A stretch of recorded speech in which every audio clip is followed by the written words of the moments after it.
በነፃ የተቀበልነውን ነገር በሙሉ ዋጋ ከፍለን የምናገኘው ቢሆን ኖሮ እንዲሁ እንደዚሁ ዝም ብለን የምንጠቀምበት ይመስላችኋል? ዓይንህን ጸልየህ ብታበረው ክፉ የምታይበት ይመስላል? እጅህን ለምነህ ብታንቀሳቅሰው ኖሮ ትሰርቅበት መስሏል? እግርህ ሽባ ሆኖ እግዚአብሔር ተርትሮልህ ብትራመድ ኖሮ ወደ ክፋት ትሮጥበት ነበር? በነፃ ስለሰጠህ እኮ ነው የናከው።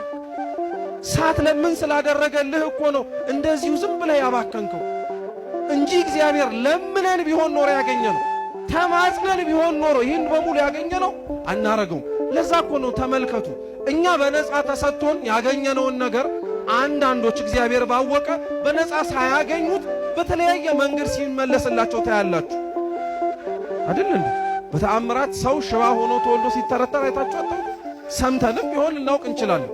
እነዛ ሰዎች እኛ ጤናማዎቹ ለኃጢአት በምናደርገው ችኮላ ልክ እነሱ አይቸኩሉም።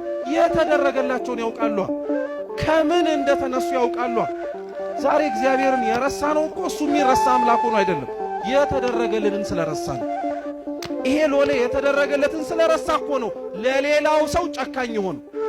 ዛሬም እኛ እግዚአብሔር ያረገልንን ስለረሳን ለማስታወስም ስለማንፈልግ የትላንትና ታሪክን ማስታወስ ኃጢአትን መቆስቆስ መስሎ ብቻ ስለሚሰማን እኛው ራሳችን እግዚአብሔር ያረገልንን ነገር ለሌላው ማድረግ አንፈልግም። ዋጋ ከፍሎ የሰጠንን ነገርም ጭምር ዋጋ ቢስ ለማድረግ ነው የምንሮጠው። ሎሌው እሱ ነበር። ከእግዚአብሔር የተቀበለው ነገር መልሶ ሊሰጠው የማይችለው ነገር ነው። እሱን አንድ ብላችሁ ያዙልኝ። ከእግዚአብሔር ተቀብሎት በምንም አይነት መልኩ ሊከፍለው የማይችለውን ነገር ደግሞ እግዚአብሔር ተወለት። አላግባብ ሲጠቀመው እንኳን አግኝቶት የተቀመጠለት ጊዜ ነበር ሊከፍለው ያልቻለ። አንድ ሰው ዕዳውን መክፈል የማይችል ከሆነ ዕዳውን መክፈል ስላልቻለ ብቻ ባሪያ እንዲሆን ይገደድ ነበር። እየሰማችሁ ነው? ዛሬ ዕዳችንን መክፈል የማንችለው ነገር ስለሆነ እግዚአብሔር ፊት እንደምኖቹ ነው የምንቀርበው ብትሉ እንደ ልጆቹ ብቻ ሳይሆን እንደ ባሪያም ጭምር መክፈል ስለማንችል ማለት ነው። ለመክፈልም ጭምር አናስብም ያረገልንን ነገር ከምናመሰግነውና ማረጉን ከማስታወስ ባለፈ አለዋል። እንደው ማረኝ ማለቱ እንኳን እሺ እንተወለን። ምን አይነት ሰውዬ ነው በራሱ ቢመካ ሁሉንም እከፍልሃለሁ ያለ? የማይከፈል ነገር እከፍልሃለሁ ይባላል እንዴ? የማይደረግ ነገር አደርግልሃለሁ ይባላል እንዴ? ለእግዚአብሔር ቃል የምንገባባቸው ነገሮች እንዲህ ሆነውብን አያውቁም። እማንችለውን ነገር እግዚአብሔርም ጭምር የማይችለው ስለሚመስለን የማይቻል ነገር እናረጋለን፣ የማይሆን ነገር እንናገራለን። ላንተና ለኔን ያቃተን እንጂ እኮ ለእግዚአብሔር አያቅተው። ለኔና ላንተ አዎ ይከብዳል፣ አይቻልም፣ ለማሰብ ራሱ ጭንቅ ነው። ለእግዚአብሔር ግን እኮ ኢምንት ነገር እኮ ባዶ ነው። ምንም ነገር አይቻለው፣ ምንም ነገር አይሆንለትም ተብሎ ለሱ አይነገርለትም። ማረኝ፣ ራራልኝ፣ ሁሉን እከፍልሃለሁ ሲለው ሁሉን አትከፍለኝም ራሱ አላለው። አየውና ራራለት፣ አዘነለት። እንደው እስኪ ክርስቲያኖች እንዲህ አይነት ንጉሥ ታውቃላችሁ? እንዲህ ያለ ንጉሥስ በጊዜው ተሰምቶ ይታወቅ ይሆን? ይሄ ንጉሥ ክርስቶስ ካልሆነ፣ ይሄ ንጉሥ አምላካችን እግዚአብሔር ካልሆነ በቀር ማን ይሆናል? እውነት ልንከፍለው ማንችለውን ነገር በሙሉ አድርጎልን በኋላም ደግሞ ሁሉን መክፈል እችላለሁ ስንል እንዴት ብለህ አሰብከው ብሎ ሳይወቅስን ማረኝ ብለን ስንበረከክ ደግሞ ልንከፍለው ማንችለውን ዕዳ የሚተው ከሱ ውጪ ማንም የለም። ማረው፣ ራራለት፣ እሺ ይሁንልህ አለው። ልጅህን፣ ሚስትህን፣ ሀብትህን ይዘህ ሂድ፣ እሺ ልትከፍለው ማልችለው ዕዳ ነው አለ። የሚያሳዝነው ግን ያ ሎሌ ወዲያውኑ እንደወጣ ያገኘውን ባሪያ ግን አንቆ ነው 100 ዲናሬን ካላመጣህ አልለቅህም ያለው። ለዛ ነው ክርስቶስ እንዴት ያለ ጨካኝ የሆነ ሰው እንደሆነ ለማሳየት ሲል የዚህን የይቅርታ ታሪክ ለጴጥሮስ የነገረው። መጽሐፍ ቅዱስ ክርስቲያኖች ይቅርታ የተደረገላቸው ሰዎች መጽሐፍ ነው ብንል እውነት ነው። ይቅርታ የተደረገላቸው ሰዎች መጽሐፍ ነው።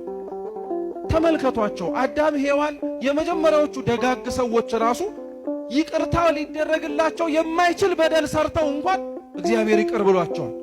የአዳምና ሔዋን ኃጢአት በነገራችን ላይ ቀላል ነገር እንዳይመስላችሁ። ቅጠል ቀጥፎ መብላት ስንሰማው እየለምበን ነው ስላገኘነውም ጭምር ነው እንጂ እኛ ጋር ሲደርስ የቀለለው ቅጠሉን ቀጥፈው የበሉበት ምክንያት እኮ የረሃብ ምክንያት አይደለም፣ እንደ አምላክ የመሆን የመሻት ምክንያት ነው። በዘመናዊው ቋንቋ እንግለጸው ብንል እኮ መፈንቅለ መንግስት ነው። እያካሄዱ ያሉት እንደዚህ አይነቱ ምህረት አልባ የሆነ ነገር ነው ያደረጉት። እግዚአብሔር ግን ሊምራቸው ፈለገ። ሲጀመር ልጠይቃችሁ፣ ይሄንን ጥፋት ራሱ እንደሚያጠፉ አውቆ መጀመሪያውኑ መፍጠሩ ይቅር እንደሚላቸው አውቆ ካልሆነ በቀር በምን ምክንያት ሊፈጥራቸው ይችላል? ይቅርታ ሊያሰጥ የሚችል ነገር ስለሚያደርጉ ቢያነቡ ቢያለቅሱ እንኳን እነሱ ይቅርና በደጋግ ሕይወት የኖሩት እንኳን ነቢያት ያነቡት እንባ እንኳን እነሱ ያጠፏትን ጥፋት የኃጢአት ስርየት ልታሰጥ አልቻለችም። እግዚአብሔር ግን የማይማር ነገር ያደረጉትን አዳምና ሔዋንን ይቅር ብሏቸዋል። የማይማር ነገር ነው ያደረጉት። ተመልከቱ። ሌላም ማንሳት እንችላለን። ዮሴፍን ተመልከቱ። ዮሴፍ ወንድሞቹን ይቅር ሲላቸው ይቅር የሚያስብል ነገር ነው እንዲያደረጉት አይደለም እኮ አይደለም፣ በፍጹም ወንድማቸው ሲሆን ለወረደ ዋጋ ሰውነቱን እንደው ቆሞ የሚራመድ ሕይወት ያለው መሆኑን እንኳን ከግንዛቤ ሲያስገቡ በ30 ብር እኮ ነው የሸጡት። እነሱ በ28 ብር የተቀበሉት ሰዎች ደግሞ 2 ብር አትርፈው ነው ለግብፅ ባሪያ እንዲሆን የሸጡት የገዛ ወንድሞቹ። በዛም አላቆመም። ገብቶም እንኳን እኮ ዮሴፍ እረፍት አላገኘም ነበር። አብረኸኝ ካላደርክ ያለችው የጲጢፋራ ሚስት በሐሰት ከሳው ወህኒ ወርዷል። ስንት ዓመት 2 ዓመት ራሱ ተሰቃይቷል እዛ ውስጥ ሆኖ። ይሄ ሁሉ የሆነው እንደው ዮሴፍን ሆናችሁ ብታስቡት በማን ምክንያት ነው ብትሉ በሸጡት ወንድሞቹ እኮ ስለሸጡት። ባይሸጡት ኖሮማ ምን አለበት ኖሮ፣ ስለሸጡት ነበር የሆነው። ይሄ አላንስ ብሏቸው ወንድሞቹ በግ አርደው ስጋውን በልተው ደሙን የሚወደውን ልብስ ለብሰው ቀብተው ለቅልቀው አባታቸውን ያዕቆብ እርምህን አውጣ ብለው ለዘመናት አስለቅሰውታል። ከሱ ሳያንስ እነዚህን ወንድሞቹን ነው ራበን ብለው ሲመጡ ትላንትና ያደረጉትን ነገር አስታውሶ ላያረግባቸው የሚችላቸው ሊሆንባቸው የሚችል ምንም አይሆን ነገር ነበር። ምንም አላላቸው። ኑ ብሉ ኑ ጠጡ ብሎ ነው የከፈተላቸው። እንደው እነዚህንና ሌሎቹንም እማላነሳላችሁ ለምን መሰላችሁ? ክርስቲያኖች እኛ ተበድለን ይቅር የማንልበት ምን ይቅር የማያስብል ምክንያት አለ? እንደ ዮሴፍ ተሽጠሃል። የገዛ ወንድሞችን የማታውቀው ባዕድ ሀገር ሄደ ባሪያ እንድትሆን ወርደውብሃል።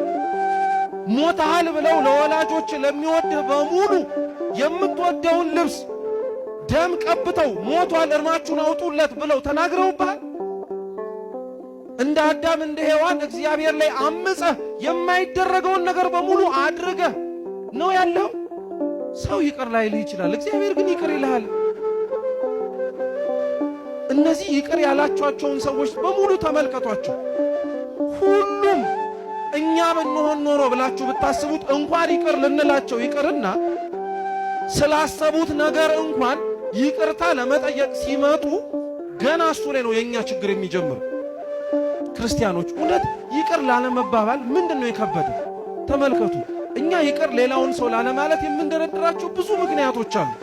አንዳንዶቻችን የበደሉንን ይቅር የማንለው የበደሉን ሰዎች ይቅርታ ስለማይገባቸው ነው። እውነት ወይስ ሐሰት? እውነት ነው። እሱማ ይቅርታ አይገባውም እንላለን። ማን ስለሆነ ማን ስለሆነች ለምን ይቅር ይባላሉ?